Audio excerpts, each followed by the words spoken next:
Saudara, mari kita buka Alkitab kita di dalam Matius pasal yang ke-28, ayat yang ke-16 sampai ayat yang ke-20. Tetapi sebelum kita membacanya, mari terlebih dahulu kita berdoa. Bapa, terima kasih, kami bersyukur untuk hari ini, untuk pagi yang indah ini Tuhan. Kami telah melewati malam yang penuh rahasia. Dan pada hari ini kami diberikan kesehatan dan nafas kehidupan. Kami mengucap syukur untuk semuanya itu. Sebagai ucapan syukur kami Tuhan, kami bersatu bersama keluarga kami pada hari ini untuk beribadah, untuk mengucap syukur, dan bahkan untuk mendengarkan kebenaran firman Tuhan. Mampukan kami supaya kami boleh mengerti dan memahami sesuai dengan kemampuan kami masing-masing. Mohon penyertaan Roh Kudus untuk memberikan pencerahan untuk kami sehingga kami boleh mengerti akan kehendak Tuhan melalui firman-Mu pada hari ini. Demi nama Tuhan Yesus kami berdoa dan mengucap syukur. Amin. Mari kita baca bersama-sama. Matius 28 ayat 16 sampai ayat yang ke-20. Dan ke-11 murid itu berangkat ke Galilea, ke bukit yang telah ditunjukkan Yesus kepada mereka.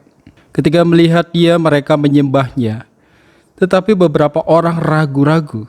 Yesus mendekati mereka dan berkata, "Kepadaku telah diberikan segala kuasa di surga dan di bumi. Karena itu pergilah, jadikanlah semua bangsa muridku dan baptislah mereka dalam nama Bapa, Anak, dan Roh Kudus. Dan ajarlah mereka melakukan segala sesuatu yang telah kuperintahkan kepadamu. Dan ketahuilah, aku menyertai kamu senantiasa sampai pada akhir zaman." Saudaraku yang dikasihi Tuhan, kembali kita akan merenungkan kebenaran firman Tuhan pada hari ini. Kiranya kita semua dalam keadaan baik, sehat, dan sukacita. Walaupun saudara tetap di rumah, tetapi kita tetap beribadah secara online, mendengarkan kebenaran firman Tuhan. Karena saat ini begitu teknologi sudah begitu canggih, semua orang sudah punya handphone dan bisa lewat handphone, YouTube, dan sebagainya. Lain halnya dulu saudara, di masa ketika orang masih berkirim telegram. Karena berkirim pesan lewat telepon genggam belum dikenal saat itu. Izinkan saya saudara untuk mengawali khotbah hari ini untuk menceritakan ada sebuah cerita. Ada seorang pelaut ingin sekali menghadiri pernikahan keponakan perempuannya. Tetapi ia tidak bisa pulang saudara karena ia masih di tengah laut. Ia pun terpaksa hanya bisa berkirim telegram. Isi telegramnya berbunyi demikian: "Selamat berbahagia. Bacalah 1 Yohanes 4 ayat 18 dari pamanmu Karno." Dan saudara tahu, setelah saya lihat 1 Yohanes 4 ayat 18 itu berbunyi demikian: "Di dalam kasih tidak ada ketakutan. Kasih yang sempurna melenyapkan ketakutan. Sebab ketakutan mengandung hukuman dan barang siapa takut, ia tidak sempurna di dalam kasih."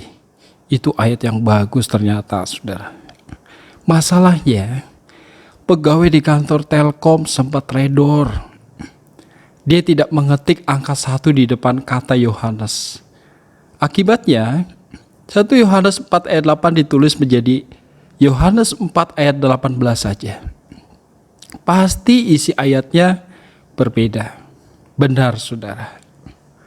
Ketika telegram itu sampai, acara resepsi pernikahan baru saja dimulai. Seorang anggota keluarga yang menerima telegram itu langsung menyerahkan kepada MC untuk dibacakan di depan para hadirin.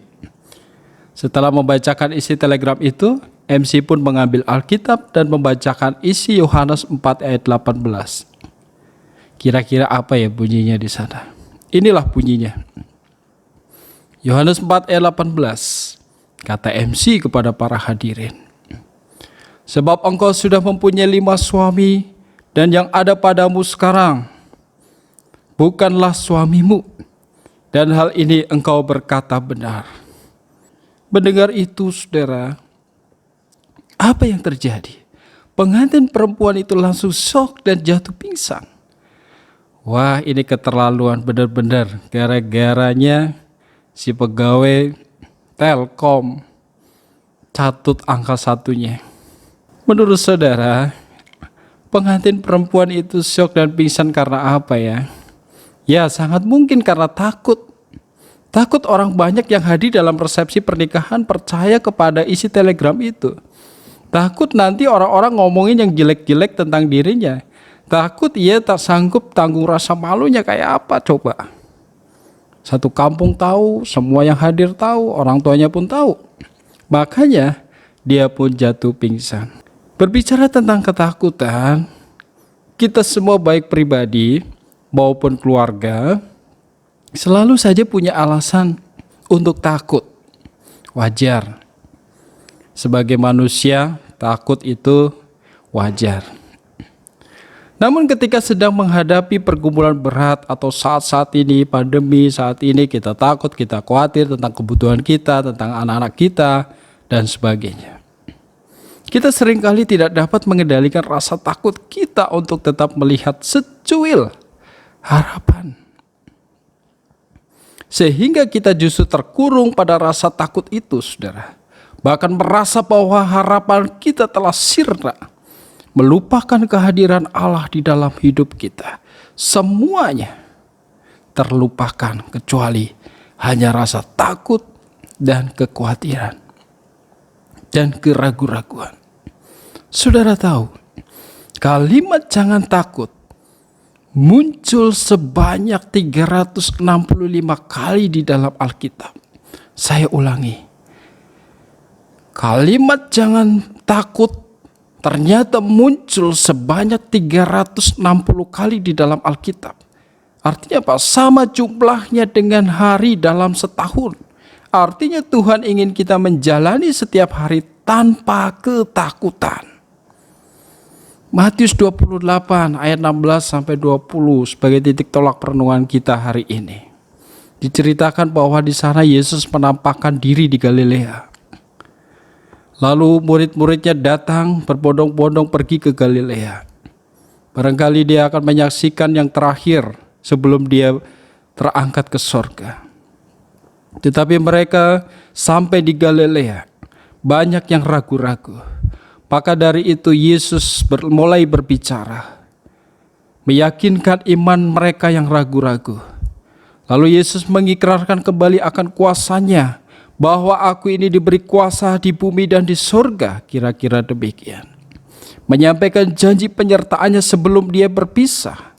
Dan akhirnya murid-muridnya pun percaya.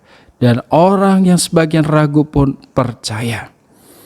Lalu dilanjutkan dengan sebuah pesan terakhir, yaitu pesan perpisahan dalam kasih. Ayat ini ternyata meyakinkan. Ada 3 kata kunci yang tujuannya jangan ragu dan jangan takut lagi. Perhatikan ayat 20 bagian B. Dan ketahuilah, aku menyertai kamu senantiasa sampai pada akhir zaman. Saudaraku yang dikasihi dalam Tuhan, ada 3 kata kunci yang akan kita renungkan hari ini. Supaya Tuhan ingin kita menjalani setiap hari tanpa ketakutan. Perhatikan yang pertama. Saudara perhatikan, ayat ini diawali dengan kata ketahuilah.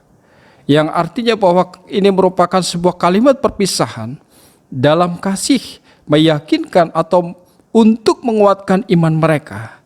Perhatikanlah janji ini baik-baik, supaya kamu bisa yakin dan teguh, bisa bertahan, tidak ragu dan tidak takut lagi. Lalu dilanjutkan dengan kata aku, yang berkata dan menjamin kita untuk tidak takut di dalam menjalani hidup ini adalah Tuhan Yesus Kristus. Artinya apa? Bahwa kata aku di sini merupakan Yesus sendiri yang berbicara. Dia berkata lalu melanjutkan, aku akan menyertai dan sekali-kali tidak akan meninggalkan. Terlebih mengenai dirinya pada ayat 18, saudara, diperjelas dengan kalimat yang mengandung unsur kebenaran. Yaitu kepada aku telah diberikan segala kuasa di sorga dan di bumi. Aku akan menyertai. Aku akan menjadi pembelamu. Aku akan menyertai di dalam penderitaanmu. Aku akan menyertai dalam pemberitaan Injil. Aku akan menyertai dalam pelayananmu. Di atas mimbar, di luar mimbar, di tengah kecamuknya kehidupan saat ini. Kita merasakan semuanya, saudara. Takutan, kekhawatiran dalam masa-masa pandemi. Bukan hanya di Indonesia, tetapi di seluruh dunia. Maka pernyataan Yesus inilah menguatkan kita semuanya. Lalu dia melanjutkan, aku memampukanmu melalui semuanya itu. Aku tidak pernah tidak hadir di dekatmu. Mazmur 46 ayat 2. Akulah penolong dalam kesesakan, sangat terbukti. Wow, luar biasa saudara. Artinya apa? Yang menyertai kita adalah pribadi yang memiliki kuasa yang tidak terbatas. Bagaimana saudara? Apakah kita masih ragu dan takut lagi bahwa Yesuslah yang akan menyertai kita? Yang kedua, perhatikan kata kamu di sana. Yang dimaksud kamu dalam bagian ini adalah murid-muridnya. Ini merupakan kata kunci kedua supaya kita tidak hidup di dalam ketakutan dan keraguan-raguan lagi. Siapa yang disebut murid-muridnya? Saudara dan sayalah yang disebut murid-muridnya. Murid seperti apa yang akan disertainya? Murid yang tidak pernah takut di dalam menghadapi kehidupan ini. Seperti apa? Murid yang menyembahnya.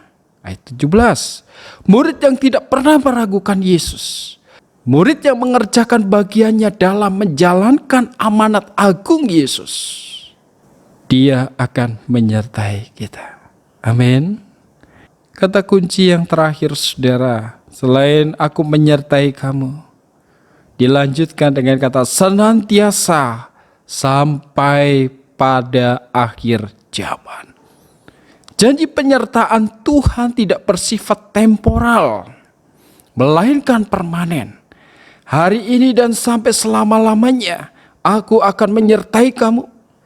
Senantiasa sampai pada akhir zaman, yang pada akhirnya, pernyataan ini menghasilkan bahwa kita akan memiliki hadiratnya. Dalam bahasa aslinya diartikan segala hari, setiap hari, senantiasa. Di hari yang indah maupun hari-hari yang buruk, musim dingin atau musim panas, tidak ada satu hari atau satu jam dilalui tanpa penyertaanku. Sebab jika tidak demikian, maka akan jatuh celaka pada hari dan jam itu juga. Dimanapun kita berada saudara, firman Tuhan selalu dekat dengan kita. Bahkan ada dalam mulut kita. Bahkan Roh Kudus pun ada dalam hati kita. Yesus menjamin melalui kuat kuasa Roh Kuduslah kita dapat melakukan segala perkara untuk kemuliaan-Nya. Walaupun Dia akan meninggalkan kita hanya sesaat, tetapi sesaat saja Yesus katakan, aku akan bersamamu lagi. Saudaraku yang dikasihi Tuhan, kalau demikian, seharusnya keberanian kita dalam menjalani hidup ini juga harus bersifat permanen. Bukan sesaat, bukan kumat-kumatan, bukan suam-suam. Tetapi setiap saat kita percaya bahwa Tuhan akan menyertai kita. Di dalam keadaan apapun, di dalam keadaan pandemi saat ini pun, di dalam kesusahan menderita saat ini pun, barangkali kita merasakan itu. Ingat firman Tuhan hari ini. Tuhan ingin kita menjalani setiap hari tanpa ketakutan. Ingat janji penyertaannya dalam 3 kata kunci. Aku menyertai kamu, siapa? Saudara dan saya yang disebut murid-muridnya senantiasa sampai pada akhir zaman. Jadi saudara, jangan selalu punya alasan untuk takut. Tuhan ingin kita menjalani hidup setiap hari tanpa ketakutan. Amin. Mari kita berdoa. Bapa di surga, terima kasih Kami bersyukur untuk firman-Mu hari ini, yang boleh menguatkan kami di masa-masa pandemi COVID-19 ini Tuhan. Di masa-masa kami harus merenungkan tentang kehidupan kami. Di masa-masa kami harus bersama-sama dengan keluarga kami saat ini. Kami bersyukur untuk semuanya itu. Melalui firman-Mu hari ini, bahwa janji Tuhan yang sifatnya kekal, permanen, Engkau akan menyertai sampai pada akhir zaman. Kami mengaminkan semuanya itu Tuhan. Biarlah kasih dan penyertaan Tuhan memampukan kami, menguatkan hati kami dan keluarga kami, untuk kami menjalani hidup kami tanpa ketakutan, tanpa keraguan-raguan. Karena kami percaya kami hidup bersama dengan Tuhan Yesus Kristus. Demi nama Tuhan Yesus Kristus kami berdoa dan mengucap syukur. Jemaat yang dikasihi di dalam Tuhan Yesus Kristus, arahkanlah hatimu dan terimalah berkat Tuhan. Kiranya kasih Allah dan kasih Tuhan Yesus Kristus serta di dalam persekutuan dengan Roh Kudus menyertai hidupmu, menguatkan imanmu, meneguhkan iman kepercayaanmu, sehingga engkau tetap setia dan percaya dari saat ini sampai pada kemuliaannya yang kekal. Amin. Bapak Ibu semuanya, semoga kita dalam keadaan sehat dan kuat, tetap semangat. Biarlah hari ini kita tidak melakukan perjamuan kudus, tetapi gantilah dengan perjamuan kasih di rumah. Saudara makan bersama dengan anggota keluarga, dengan ucapan syukur dan doa ucapan syukur apa yang Tuhan sudah berikan kepada kita. Nikmati dan bersyukur, itu merupakan wujud cinta kasih Tuhan di dalam hidup kita. Amin. Selamat hari Minggu. Tuhan Yesus memberkati kita semuanya. Amin.